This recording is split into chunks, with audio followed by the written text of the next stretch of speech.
Kash Patel, close advisor of Donald Trump, has now agreed to an immunity deal where he'll testify in exchange for immunity in the Mar-A-Lago raid documents case, right? So what's really interesting, this is a big deal because number one, as we'll see highlighted in a clip I'm going to show you from CNN in a second here, the prosecutor is feeling like it's worth it to give an immunity deal where he can say anything, even if he is implicating himself in a crime, and he'll be good to go in a pursuit of getting the proper information about Trump in regard to his knowledge at different times and actions with the documents is interesting. It means they likely believe they really are going to get something big out of this that will bolster their case significantly. So we'll read a little bit about this and then take a look at a couple bits of analysis. Trump advisor Kash Patel has been granted immunity by the Justice Department.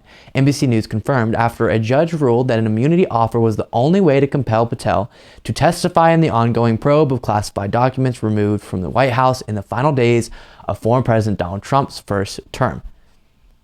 Patel is expected to testify soon in the case, NBC News reported. Patel's testimony is considered crucial to answering the question of whether Trump declassified any of the documents he took with him to his Florida estate.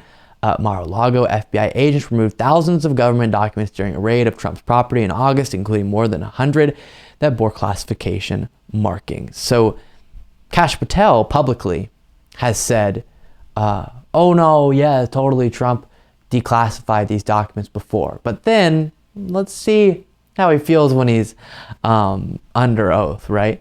So then here's this being announced on CNN with a little bit of analysis about the significance. Breaking news, the Wall Street Journal now reporting that Trump aide Kash Patel has been granted immunity by the Justice Department and is set to testify in front of the grand jury in the Mar-a-Lago documents case. Evan Perez is out front. So Evan, what more can you tell us about Kash Patel and his relevance to the case, and also just this fundamental point of you don't just give anybody immunity, right? You give immunity when you know there's something bigger to get, right?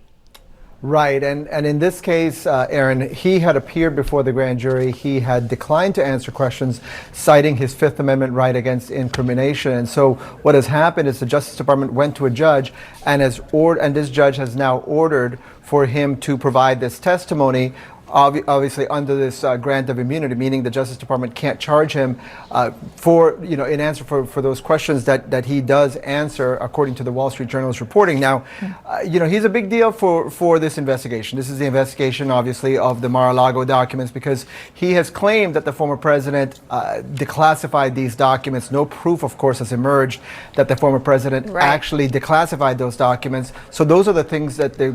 Well, you never know. Trump could back up his claim with evidence that he made in a Sean Hannity interview that he can declassify stuff with just his mind. Just my mind, I can declassify. Sure, buddy. Sure, buddy.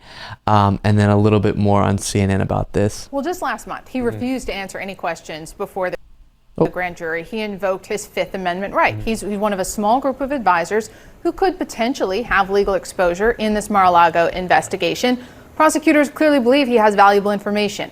Now he has immunity, and he is expected to answer questions. And now he cannot be prosecuted for any truthful information that he provides. And Jim, look, there's a lot to ask him about. Not only is he a former Trump administration national security and defense official, he is also one of the people that was designated by the former president to interact with the National Archives and the Justice Department as both of these agencies were trying to get back these classified records that Trump kept from his presidency. Yeah, so this is the guy. In this case, this is the guy you want to talk to, and hopefully a lot of information will come out of it. And I can tell you, Donald Trump did not want this to happen. This is not good for his side that wants to not have him, indicted and charged with something. But the person who was dealing with the National Archives in this situation had knowledge about these documents, about the classification status of them, and the different actions that were taken with them at different points on the timeline when the National Archives was asking for them, and the request after request after request. So hopefully more information will come to light from this testimony, and hopefully justice will ultimately. Thank you so much for watching. If you want to be a part of what makes this show possible, plus get access to the full video version of the show hours before any of the clips are uploaded to YouTube, plus get access to an extra full show every Saturday that only members can see, you can do so by going to patreon.com/Luke Beasley. That's patreon.com/Luke Beasley, and there is a link in the description.